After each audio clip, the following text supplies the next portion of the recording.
guys, welcome to my channel on Let's Decode the Hindu. Here we'll be discussing articles relevant from pages of editorial Oped International and Business. And apart from that, the all relevant articles on UPSC perspective are given in the PDF format in the description box. And the relevant timestampings are also provided in the description box for the easier navigation. And now let's go into the session. A plan to revive a broken economy. This article speaks about the recent announcement by the central government of a 20 lakh crore for reviving the economy and supporting the livelihoods. And further, this article describes about how the government can take immediate steps in this physical term for reviving the economy and supporting the livelihoods. A package of 20 lakh crore is including the amount of 6 lakh crore which was previously allocated and the monetary policy directives to NBFCs and banks. So the author describes what are the immediate steps that the government needs to take in the terms of fiscal terms for reviving the economy and supporting the livelihoods. The basic point is that supporting them with food and cash transfer. For each household, 7,000 per month for a period of 3 months and 10 kgs per individual food grains for the period of 6 months is likely to cost around 3% of our GDP. So this is assuming 20% of voluntary dropout from this plan. So this the central government can do by borrowing from RBI, and along with that the outstanding compensation of GST had to be paid to the respective state governments.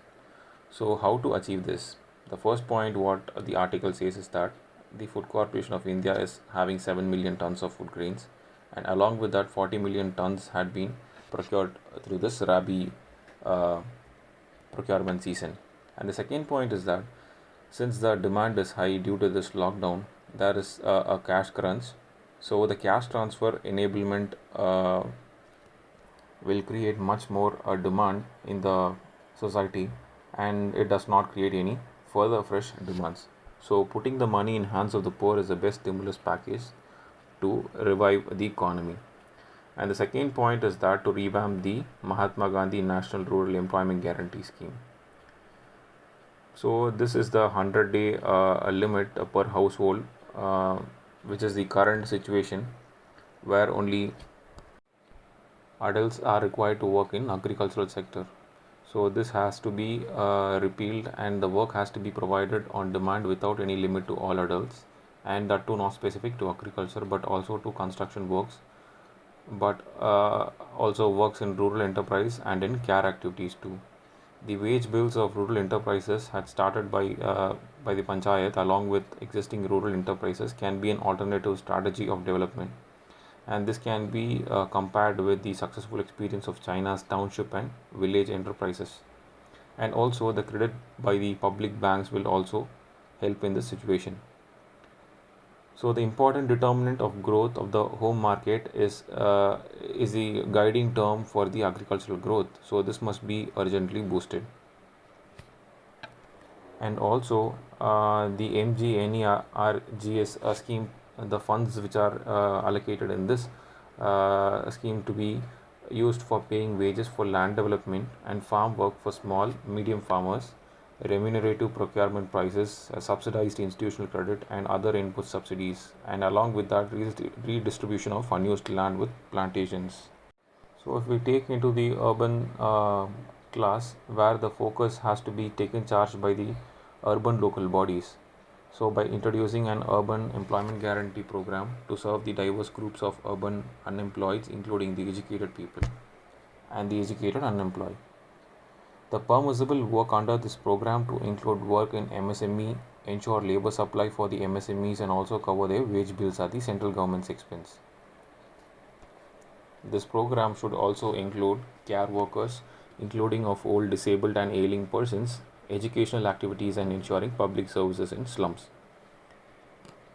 When we see into the post-pandemic efforts that the government has to take, the post-pandemic period must see a significant increase in public expenditure on education, health, primary and secondary health, including for the urban and rural poor.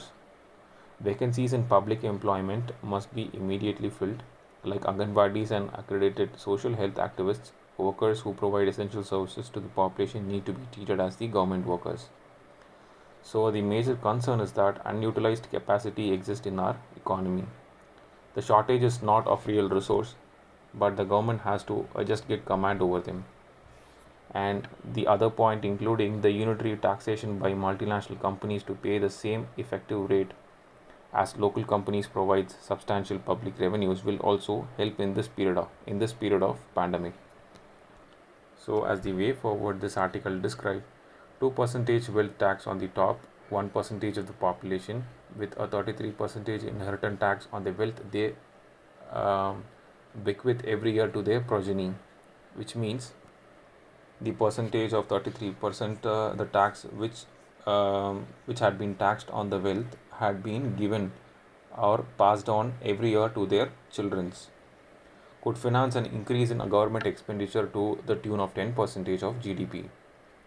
So these additional resources would suffice to finance the institution for five universal, justiciable fundamental economic rights: the right to food, the right to employment, the right to free public health care, the right to free public education, and right to a good living old age pension and disability benefits. Provide income support, restore jobs. This article speaks about the recent judgment from few states of India to cancel or repeal ordinance which was passed on the labor codes to cancel the labor laws for the period of 3 months to about 3 years. So how this had affected the migrant laborers. So this is the part as described in this article. So the overview of this article says it is to increase so as to increase the output and attract investors exiting from China. These ordinance had been passed where it has scraped down the labor laws for 3 months to 3 years. So the laws deal with occupational safety, health, working conditions of workers, regulation of hours of work, wages, and settlement of industrial disputes.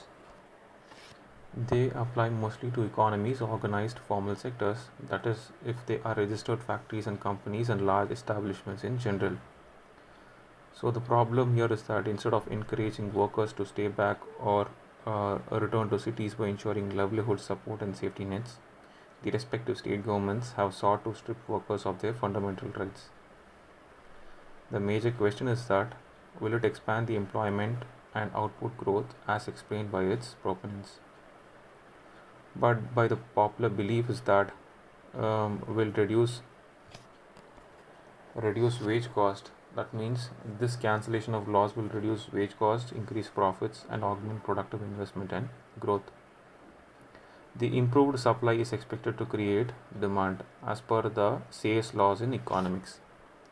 But such simplistic reasoning assumes that the labor laws are binding constraints on expanding output. So it means to say that as per the Say's laws, if improved supply is expected to create demand, then the labor laws are becoming binding constraints on the expanding output. So now if we see the reality, before lockdown annual GDP growth rate to 4.7% during October and the December quarter of 2019 and 20 had fallen from 8.3 percentage in the full year of 2016 and 17. So this had increased the loss of job and loss of wages, and also this aggregates to the lower demand.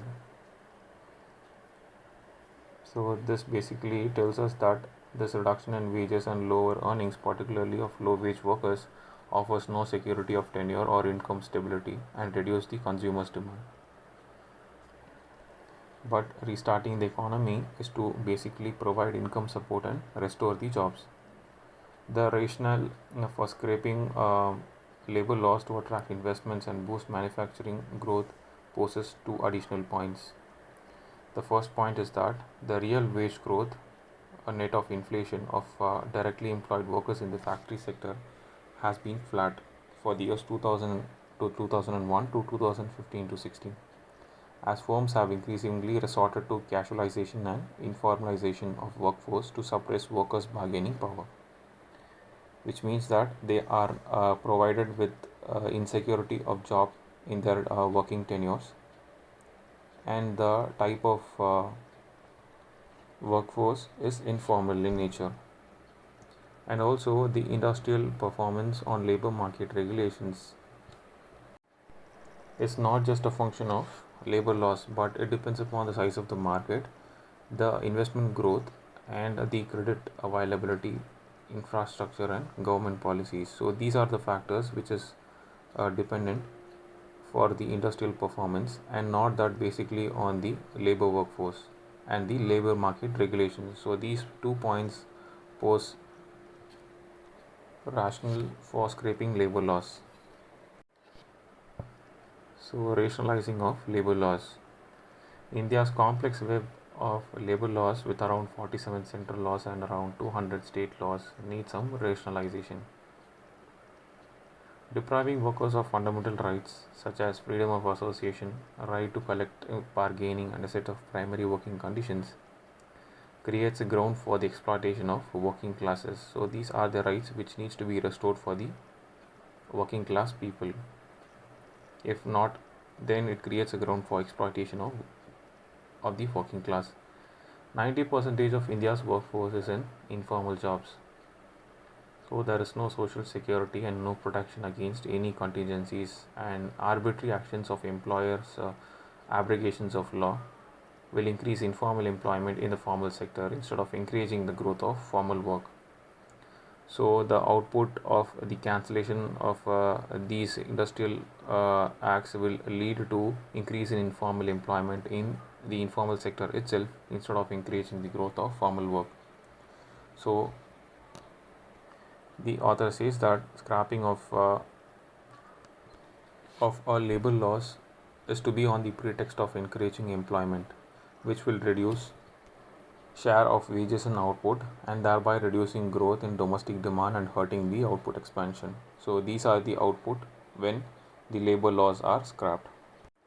Liquidity lifeline. This article speaks about the finance minister's recent note on supplying the stimulus amount of 20 lakh crore to stimulate and revive the economy.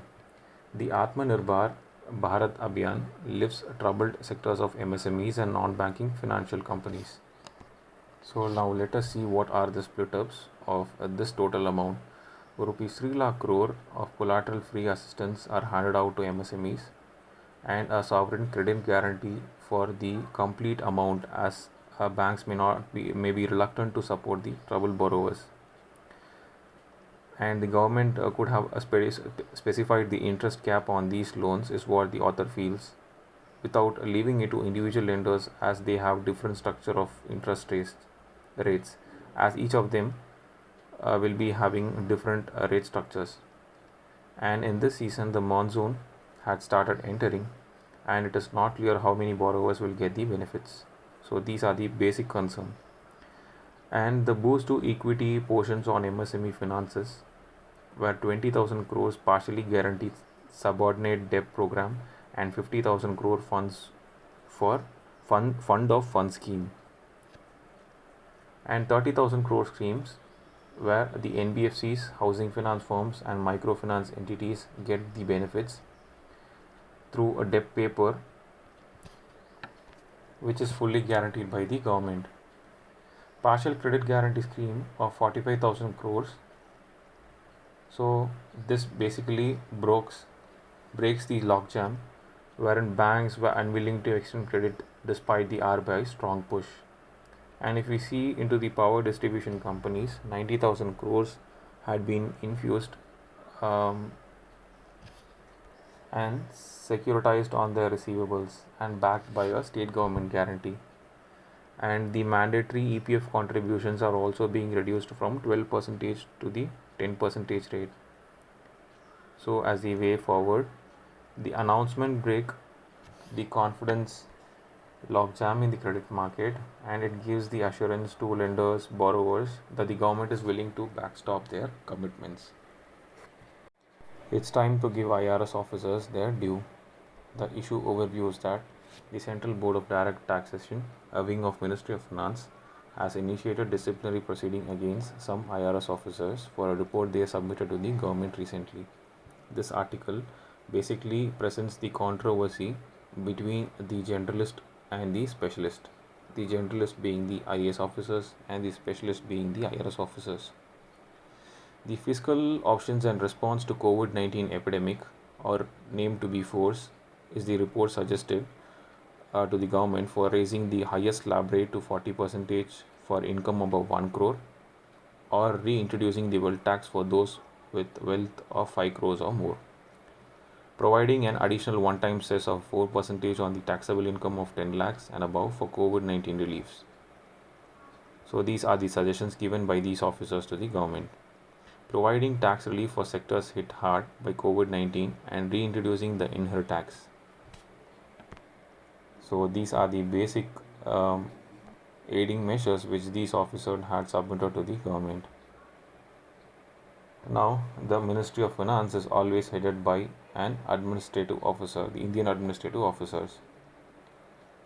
So, the Revenue Secretary, the Expenditure Secretary, and the Finance Secretary are all drawn from the IAS, despite the fact that they have little experience in handling the economy. So, if we take of the terms on CBDT, which is the Central Board of Direct Taxation Department, is being managed by IRS officers with rich field experiences. Suggestions were also being made to make the chairman of CBDT to be the rank of secretary to the government of India. So the government had raised the status of chairman to that of special secretary, but that is not a full-fledged secretary. So the IAS officer usually accompanies the finance minister for press briefing, but the budget being handiworked by the hard-working IRS officers is what the concern is. The revenue administration is not in the hands of an IRS officer, but an IAS officer. The income tax law is a mess because of this problem. The budget which was proposed on July 5th, 2019 is irrelevant now as all the provisions were altered radically within the 6 months period. Wherein on September 2019, the finance minister called a press conference and announced radical changes in corporate taxation.